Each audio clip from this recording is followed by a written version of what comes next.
We also have to recognize that difference isn't a problem to solve, right? So the fact that Bun is a Christian and I'm not, that's a difference. But we don't have to solve that by moving one of us into this other orientation, right? That difference is an opportunity.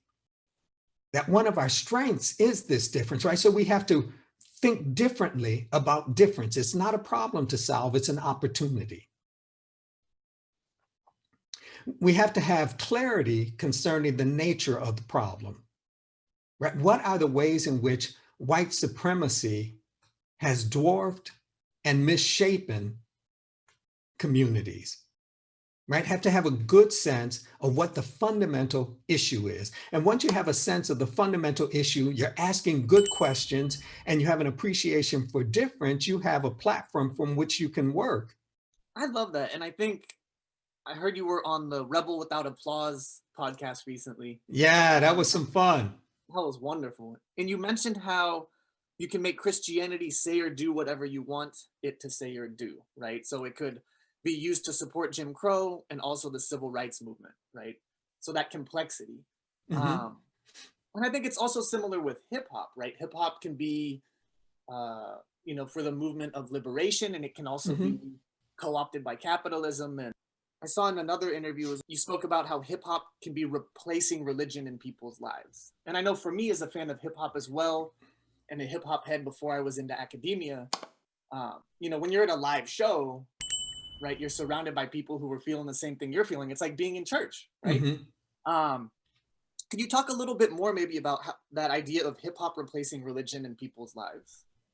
So if we think about religion as really being a process of meaning making, right? Religion is a way to wrestle again with those fundamental questions of human existence. Who are we? What are we? When are we? Why are we? To ritualize our response to those questions and to form communities that appreciate the answers we've come up with, right? So religion institutionalized can include all of the stuff we're familiar with when we think in terms of Christianity, Islam, for example. But religion at its core doesn't demand any of those. So to the extent hip hop culture helps folks wrestle with those fundamental questions of life, has ritual structure. You could even argue that hip hop has sacred text, right? So to the extent, and that it's got leadership, what you might call a ministerial presence, right? So it seems to me it's got all of the elements necessary to allow people in a systematic fashion to wrestle with those fundamental questions of human existence. Who are we? When are we? Why are we? What are we? And so I think on some level, what folks get out of church and church practice, other folks get out of hip hop and hip hop culture. And in terms of the first statement, I think it is true.